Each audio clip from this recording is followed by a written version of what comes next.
Significant weather developments across northern Australia, a tropical low forming in the Coral Sea, thunderstorm risk increasing, heavy rainfall possible. That is what we're retracking. I've been through the latest data from the Bureau of Meteorology, examined multiple forecast models, and there is a pattern developing that deserves your attention. Not panic, attention. Right now across far north Queensland, conditions are typical for this time of year. Warm, humid, building moisture. Darwin and the top end are sitting around 35 degrees with high humidity as the monsoon trough sets up. That is normal. What is developing in the Coral Sea is worth watching closely.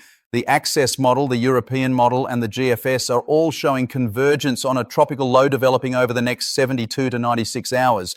The exact positioning varies between models by about 200 kilometres, which at this stage is expected.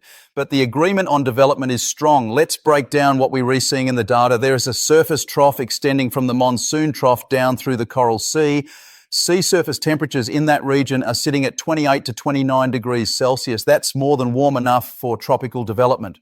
Upper level winds are currently moderate, which allows for some organisation but prevents rapid intensification at this stage. The key factor over the next few days is wind shear. If shear remains moderate to high, we are looking at a disorganised tropical low with heavy rainfall as the main threat. If shear decreases, which some models suggest by the weekend, we could see further development into a tropical cyclone. Too early to confirm that with confidence. Now, many of you remember the 2011 season, Cyclone Anthony hitting Bowen in late January, then Cyclone Yasi a week or two later. Category 5, one of the most powerful systems to cross the Queensland coast. This current setup has some similarities in timing and sea surface temperature patterns, but it's not a direct comparison. Different atmospheric conditions, different steering currents. I mention it because the pattern is familiar, not because we are forecasting the same outcome.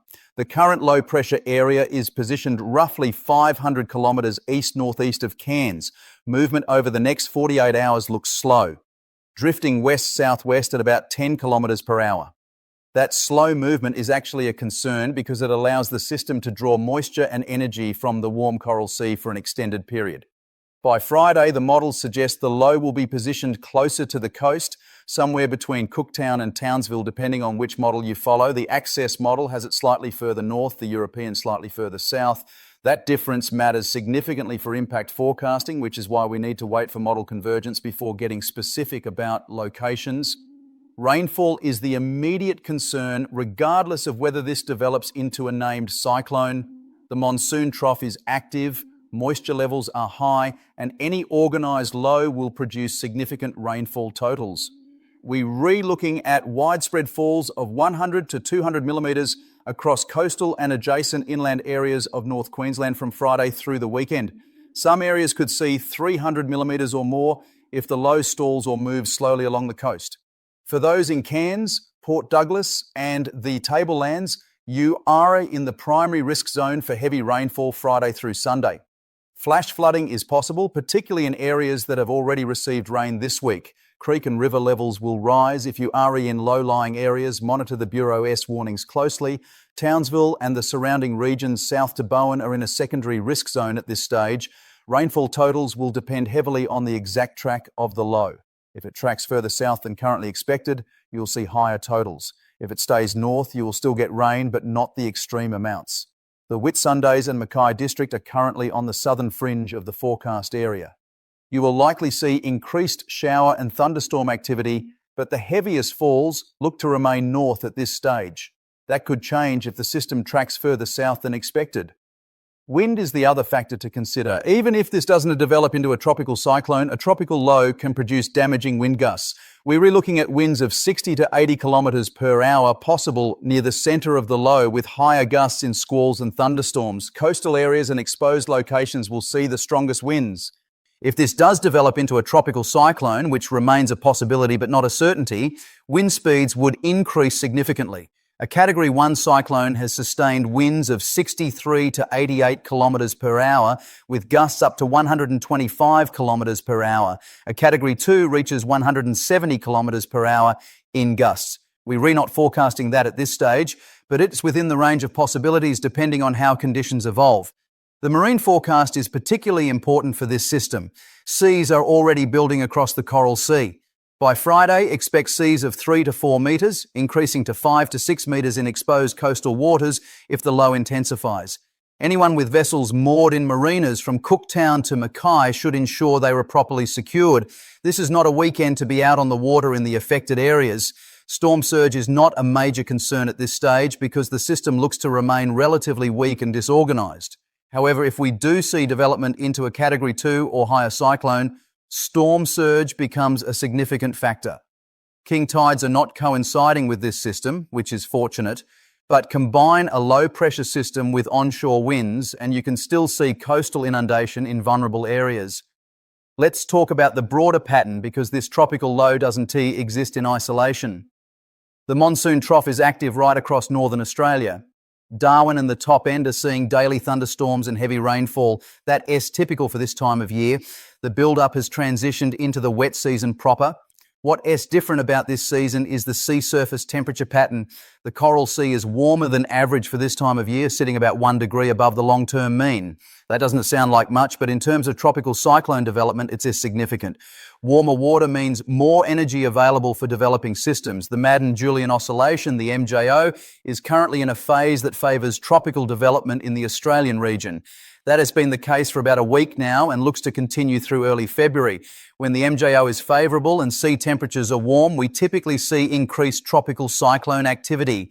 Southern Queensland and northern New South Wales are not directly affected by this system, but you are dealing with your own weather concerns. Brisbane and the Gold Coast have been hot and humid, mid to high 30s with uncomfortable humidity levels. That is not changing significantly over the next few days. Scattered thunderstorms are possible, mainly in the afternoons and evenings, but nothing severe is forecast at this stage. The Sunshine Coast might see some increased shower activity by early next week if moisture from the tropical low gets drawn south by an upper level trough. That is still uncertain. The models are not in agreement on that scenario, but it is worth monitoring if you are in that region and particularly if you have been waiting for rain after a dry December and January. For southern Queensland inland areas, the Darling Downs and western Queensland, conditions remain dry. You've been waiting for decent rain for months now. This tropical low unfortunately doesn't look like it will extend far enough south to bring significant relief to those areas.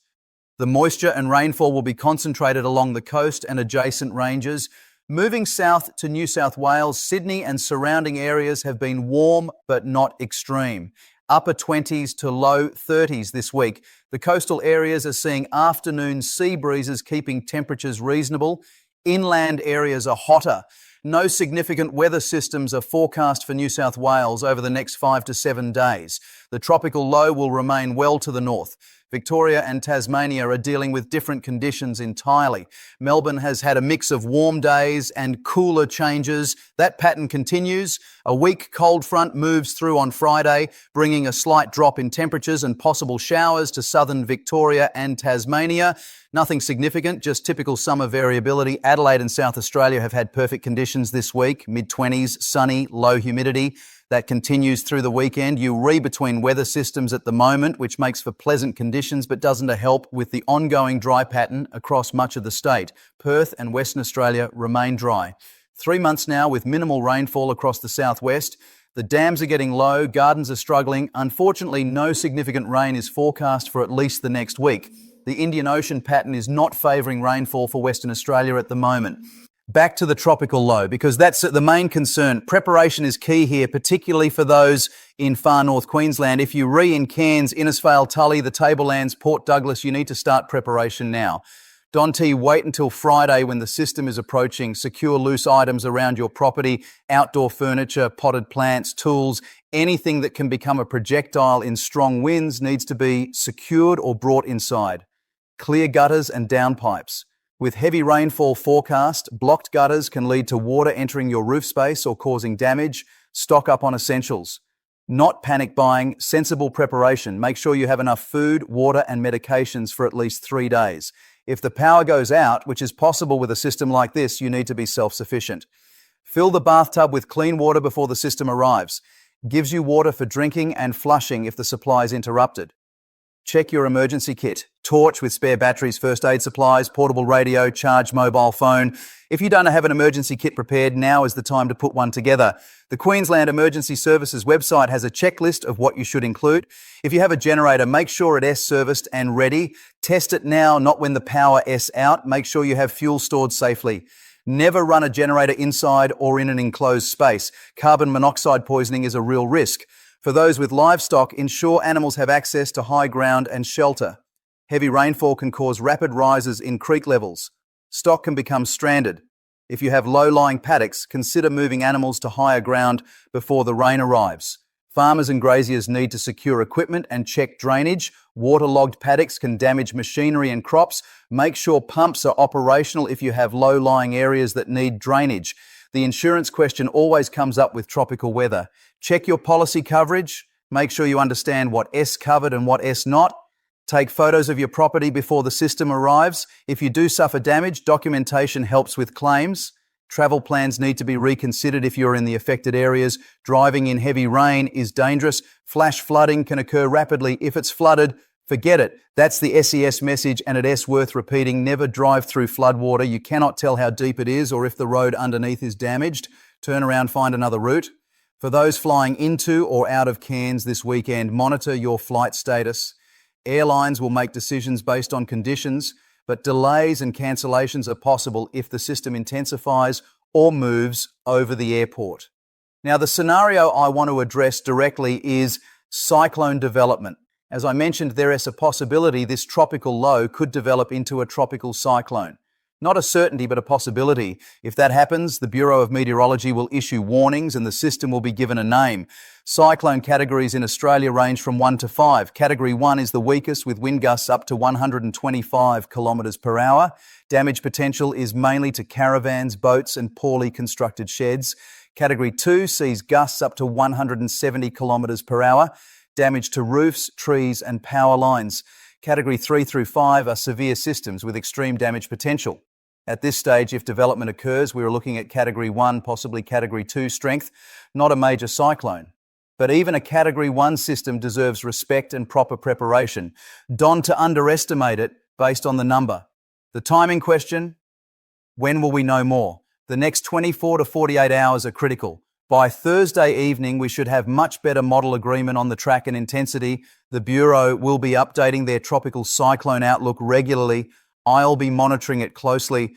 What I am watching specifically is the wind shear forecast. If shear drops below 20 knots, development becomes much more likely. The current forecast from most models suggests shear will remain moderate, around 20 to 30 knots through Friday. That limits intensification potential. But models can be wrong, particularly with small-scale features like wind shear. The sea surface temperature pattern is not going to change significantly. It is warm and it is going to stay warm. So that factor remains constant and favourable for development. The steering currents are the other critical factor. What determines where this system goes? At the moment, a ridge of high pressure south of the system is blocking southward movement. That's why the system looks to track west or west-southwest. If that ridge weakens, the system could track further south, affecting areas currently on the fringe of the forecast zone. By the weekend, upper-level steering should become more defined. That S when we'll have better confidence in the exact track. Until then, anyone from Cooktown south to Mackay should be monitoring forecast and preparing appropriately. The good news, if there is any in this situation, is that this system is being well forecast. We have 5 to 7 days advance notice of development. That is unusual for tropical systems, which often develop rapidly with limited warning. The fact that we are seeing this coming gives everyone time to prepare properly. Compare that to Cyclone Yasi in 2011. That system developed relatively quickly and intensified rapidly into a Category 5. We had warning, but not as much lead time as we were seeing with this current system. Technology and modelling have improved significantly since then as well. The Bureau of Meteorology has done excellent work tracking this System S development. Their tropical cyclone outlook has been consistent over the past few days, showing the potential for development without overstating the risk. That S, the balance we need. Awareness without panic. For those outside the direct impact zone, you can still help. If you have mates in far north Queensland, give them a call, check they re-prepared, offer assistance if they need it. That is what we do in situations like this. Social media will be full of speculation and rumours over the next few days. Some of it will be accurate, a lot of it 1TB. Stick to official sources, the Bureau of Meteorology, Queensland Emergency Services, your local council. They have the best information and they update regularly. One thing I want to address, because it comes up every cyclone season: the AI-generated forecast maps you see on social media. Some of them look impressive. Colour-coded tracks, intensity forecasts, detailed predictions. Take them with a grain of salt. The Bureau's official forecasts are based on decades of experience, multiple models, and expert analysis. That's what you should be relying on. The conversation rate comment is interesting. Weather forecasting is not about hoping for extreme events. It's about accurate prediction and proper communication of risk. Yes, tropical cyclones are significant weather events. Yes, they're interesting from a meteorological perspective, but they're also dangerous and destructive.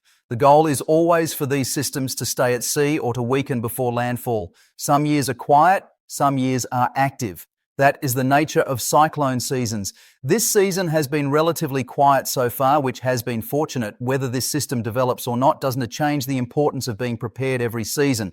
Looking ahead beyond this immediate system, the long-range forecast for the rest of cyclone season suggests above-average activity. The climate drivers, the warm sea temperatures, the MJO pattern, all point toward an active February and March. That doesn't mean we'll definitely see more cyclones, but the conditions favour development. That's not fear-mongering, that's pattern recognition based on historical data. In seasons with similar conditions, we've typically seen increased tropical cyclone activity in the Australian region. Being aware of that allows for better long-term planning and preparation. For businesses in the tourism industry in North Queensland, you're already making decisions about bookings and operations. This is part of operating in a tropical environment. You know the drill. Keep guests informed, have your emergency procedures ready, and prioritise safety over everything else. The final point I want to make is about the uncertainty that still exists with this forecast. We're retracking a developing system 5 days out. The models agree broadly on development but disagree on specifics. That's normal. That's honest forecasting. Anyone telling you exactly where this will go and exactly how strong it will be at this stage is overselling their confidence. What we can say with high confidence is that significant rainfall is likely across coastal North Queensland from Friday onward. What we can say with moderate confidence is that a tropical low will develop in the Coral Sea. What we can say with lower confidence is whether that low will intensify into a tropical cyclone and exactly where it will track. As that confidence increases over the next 48 hours, the forecast will become more specific. The Bureau will narrow the warning zones. Emergency services will fine-tune their preparations. That's how it works. You start broad, you narrow down as data improves. The key message for everyone in the potential impact zone is simple. Prepare now. Monitor official sources. Don't panic, but don't be complacent. This system has the potential to bring significant impacts. Heavy rainfall, strong winds, flooding. Whether it's a tropical low or a tropical cyclone, the preparation is largely the same. For everyone else watching from other parts of Australia, stay informed, but don't let this dominate your week. Your weather is different, your risks are different. Focus on your local conditions while keeping an eye on how this develops for your mates up north. I'll be updating again once we have better model agreement and Bureau warnings. In the meantime, check the Bureau's website regularly, follow Queensland Emergency Services updates, and make sure you're ready. That's the best approach to any severe weather situation. Awareness, preparation, and relying on official information. Stay safe, look after your mates, and we'll get through